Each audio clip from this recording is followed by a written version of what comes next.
Selamat datang kembali di penelusuran mendalam kita. Oke, hari ini kita mau bahas sesuatu yang mungkin Anda sering rasakan, tapi jarang dipikirin dalam-dalam, yaitu hubungan antara pikiran kita sama perasaan lelah. Nah, sumber kita kali ini bab 10 dari buku Brain Power, karya Catherine DeLange. Judul babnya aja udah, provokatif ya. Rasa lelah bisa jadi hanya ada di pikiran.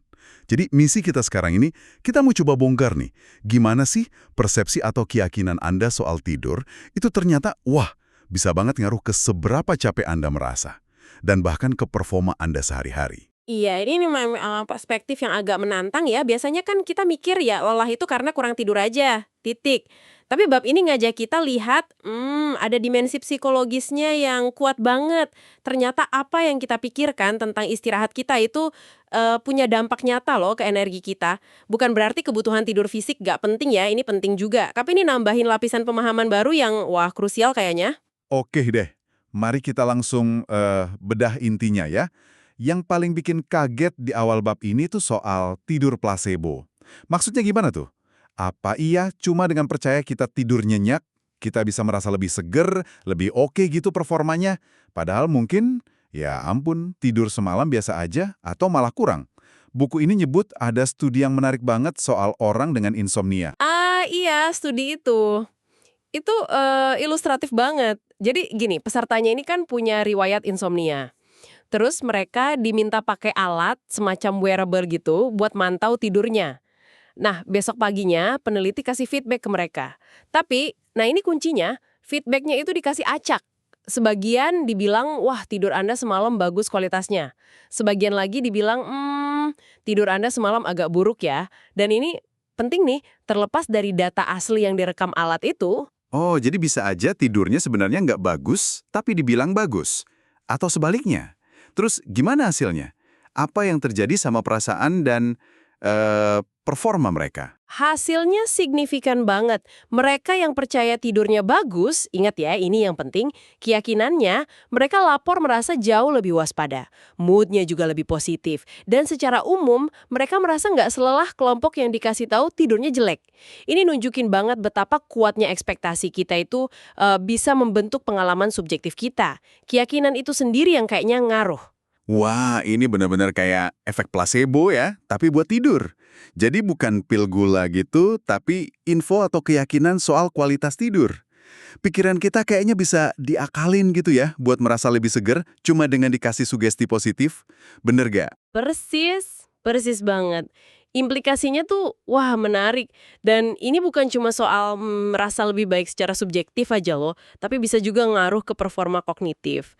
Ada studi lain yang disebut juga di buku itu, pada orang dewasa muda. Sama juga, mereka dikasih tahu secara acak kualitas tidur mereka tuh di atas rata-rata atau di bawah rata-rata.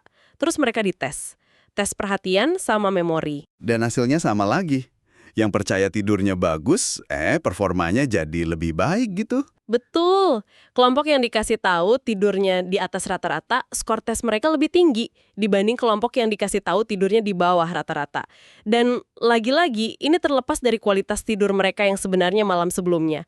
Ini kayaknya nunjukin gimana ekspektasi kita bisa jadi semacam self-fulfilling prophecy gitu ya, buat tingkat energi sama fungsi otak kita. Menarik banget ya. Ngelihat gimana pikiran bisa sekuat itu pengaruhnya. Tapi, ya namanya juga dua sisi mata uang kan? Kekuatan pikiran ini pasti ada potensi negatifnya juga. Apalagi sekarang nih, zaman sleep tracker lagi ngetren banget. Bab ini juga nyorot risiko ini kan ya? Tepat sekali. Nah, disinilah muncul konsep yang disebut ortosomnia. Ini sebenarnya bukan diagnosis medis resmi sih, tapi istilah aja buat gambarin obsesi yang nggak sehat sama data tidur sempurna dari pelacak itu. Orang jadi fokus banget sama angka, skor, atau grafik tidurnya. Harus bagus pokoknya. Dan ironisnya nih, obsesi pengen dapat skor sempurna ini malah bisa ngerusak tidurnya itu sendiri. Gimana tuh? Nah, itu dia paradoksnya. Jadi gini, kalau kita khawatir berlebihan, mikir terus, aduh bisa tidur nyenyak nggak ya malam ini? Atau gimana ya skor tidurku nanti? Itu malah bisa memicu cemas. Dan kita tahu kan, cemas itu salah satu penghambat tidur paling efektif. Jadinya bisa kayak lingkaran setan gitu. Anda cemas soal tidur, kualitas tidurnya, atau paling nggak perasaan soal tidur jadi memburuk. Terus Anda lihat skor jelek di aplikasi, nah kecemasannya jadi makin kevalidasi, makin kuat buat malam berikutnya. Gitu terus. Aduh. Jadi teknologi yang niat awalnya bagus ya buat bantu kita paham tidur, malah bisa jadi sumber stres baru, malah ganggu tidur. Buku ini berarti nyaranin banget ya supaya kita nggak terlalu terpaku sama angka-angka di pelacak itu. Mungkin lebih penting dengerin badan kita sendiri aja kali ya. Data dari pelacak itu bisa berguna sih sebagai panduan atau buat lihat pola umum. Tapi jangan sampai angka itu yang nentuin perasaan Anda pas bangun pagi, gimana Anda merasa pas bangun merasa cukup istirahat enggak buat jalanin hari itu, yang seharusnya jadi patokan utama, bukan skor di layar HP. Seringkali interpretasi dan respons emosional kita ke data itu yang jadi masalah, bukan datanya itu sendiri. Oke. Jadi kita udah lihat nih gimana persepsi sama keyakinan, baik yang positif kayak placebo, maupun yang negatif kayak ortosomnia, bisa ngaruh ke rasa lelah. Tapi bab ini juga fair kok, ngakuin juga kalau nggak semua rasa ngantuk atau pusing pas pagi itu cuma di pikiran. Ada kalanya itu ya emang nyata banget, fisiologis sifatnya. Nah, disinilah konsep inersia tidur masuk. Benar, inersia tidur atau sleep inertia, ini tuh kondisi transisi alami antara tidur sama terjaga penuh. Rasanya tuh kayak grogi, linglung, atau kayak ada kabut di otak gitu ya beberapa saat setelah bangun tidur. Kayak mesin lah, perlu waktu buat pemanasan dulu. Otak kita belum sepenuhnya nyala gitu, walaupun mata udah melek. Kayaknya banyak deh dari kita yang pernah ngalamin ini. Apalagi kalau bangunnya kaget atau kepagian banget ya. Seberapa lama sih biasanya kondisi ini? Dan dampaknya separah apa? Durasinya bisa macam-macam. Umumnya sih sekitar 30 menitan ya. Tapi buat sebagian orang, bisa loh sampai 1 atau 2 jam, bahkan lebih lama, buat merasa benar-benar seger dan jernih. Dampaknya, wah jangan dianggap remeh. Selama periode inersia tidur itu, kemampuan kognitif kita beneran turun, waktu reaksi jadi lambat, kewaspadaan kurang, kemampuan ambil keputusan juga bisa keganggu. Buku ini bahkan nyebut penurunannya bisa sebanding kayak kondisi kurang tidur semalaman atau sedikit di bawah pengaruh alkohol. Wow, separah itu ya dampaknya? Jadi ini bukan sekedar masih ngantuk, biasa aja ya. Terus apa sih yang nyebabin secara fisiologis kenapa kita bisa ngalamin inersia tidur yang parah gitu? Penyebab utamanya biasanya karena kita kebangun paksa. Misalnya gara-gara alarm keras pas kita lagi di fase tidur yang dalam banget, slow wave sleep. Atau bisa juga karena kita bangun pas dorongan alami tubuh buat tidur bagian dari ritme sirkadian masih kuat banget. Misalnya kalau kebangun tengah malam atau dini hari banget. Otak kita tuh perlu waktu buat ngebersihin sisa-sisa zat kimia pemicu tidur dan pindah sepenuhnya ke mode bangun. Mengingat dampaknya lumayan ya, ada cara nggak sih buat ngurangin atau paling nggak biar cepet pulih dari inersia tidur ini? Buku ini ada nyinggung beberapa strategi kayaknya. Ada beberapa pendekatan sih yang didukung penelitian. Salah satunya cukup unik.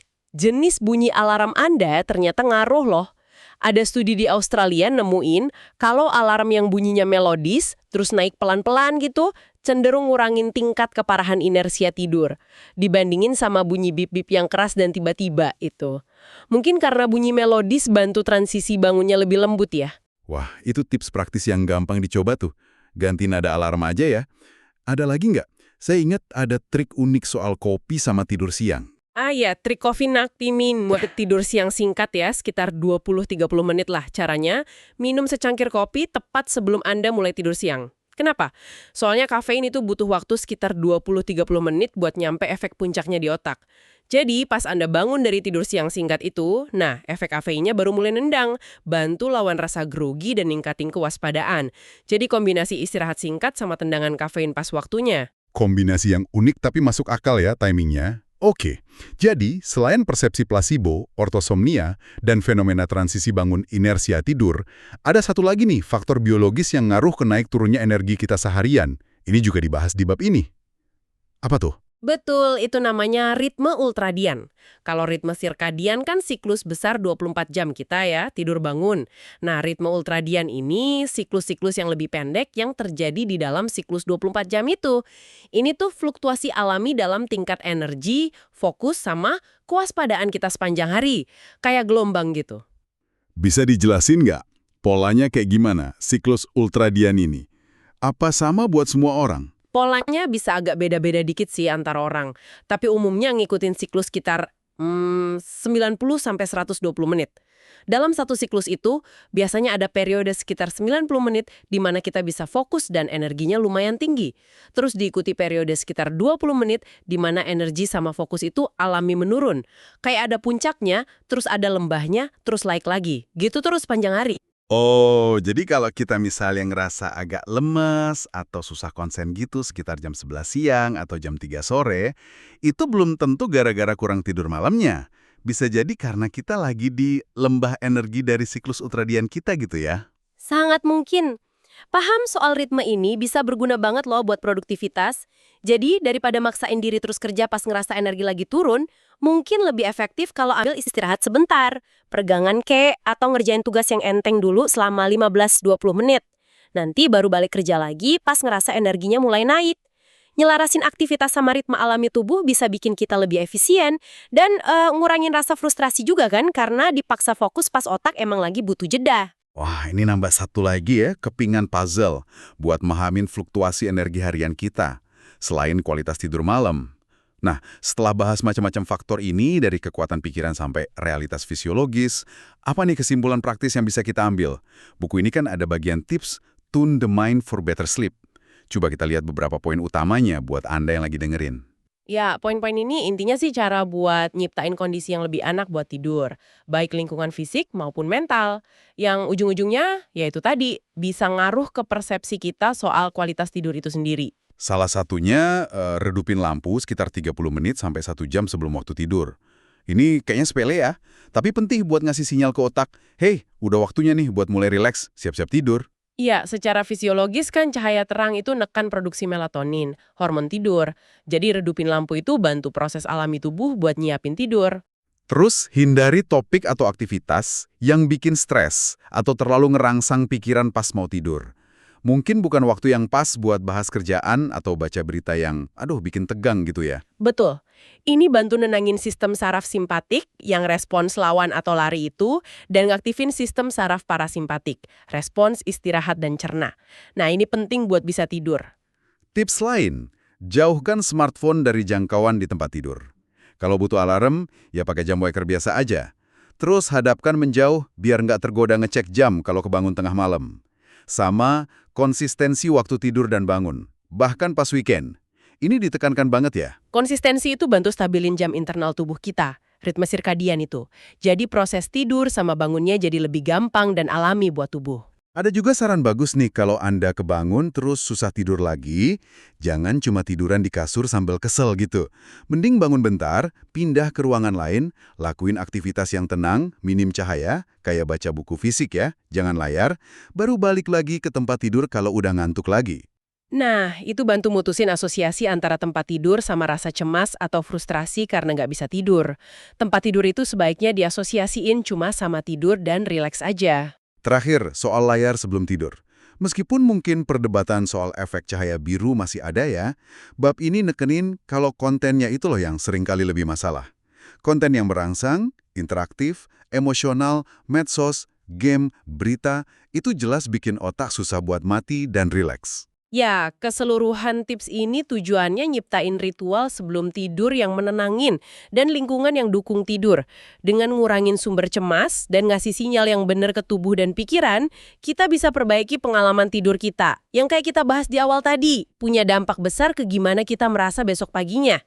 Oke, jadi kalau kita rangkum ya, penelusuran kita di bab 10 Brain Power ini, kesimpulan utamanya, rasa lelah itu ternyata jauh lebih kompleks daripada sekedar ngitung jam tidur.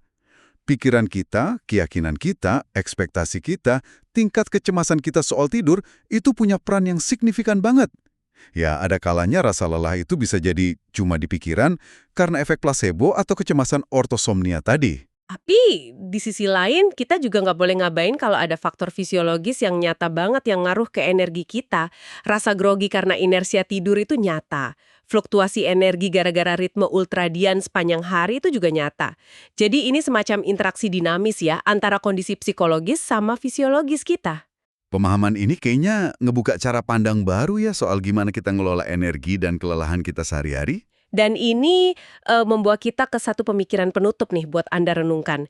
Mengingat betapa kuatnya keyakinan kita bisa ngaruh ke perasaan dan performa kita, gimana kalau kita secara sadar nyoba ngadopsi pola pikir yang lebih positif, yang nggak terlalu cemas gitu soal tidur kita. Ini bukan berarti denial ya, kalau emang ada masalah tidur serius yang butuh penanganan, tapi lebih ke arah mengelola narasi internal kita tentang tidur. Gimana menurut Anda? Maksudnya, kayak daripada langsung cemas kalau tidur kurang dari 8 jam atau skor pelacaknya nggak sempurna, kita coba fokus ke hal lain, gitu. Bisa jadi. Misalnya nih, pas bangun, pikiran pertama jangan langsung ngecek data di aplikasi. Mungkin coba jeda dulu sebentar, tanya ke diri sendiri, gimana nih perasaan badan saya sekarang? Ngerasa cukup punya energi nggak buat mulai hari? Mungkin dengan ngalihin fokus dari data luar ke pengalaman internal, terus coba bingkai istirahat kita dengan lebih netral atau bahkan positif. Misalnya, bersyukur deh bisa istirahat semalam. Siapa tahu kita bisa pelan-pelan ngaruhin tingkat energi sama mood kita seharian. Ya, sekedar ide aja sih buat Anda eksplorasi sendiri. Pertanyaan yang menarik banget itu buat dibawa pulang dan direnungkan. Terima kasih banyak sudah menyimak penelusuran kita tentang bab 10 Brain Power ini. Semoga memberi Anda wawasan baru ya tentang hubungan rumit antara pikiran, tidur, dan energi Anda. Sampai jumpa di pembahasan berikutnya.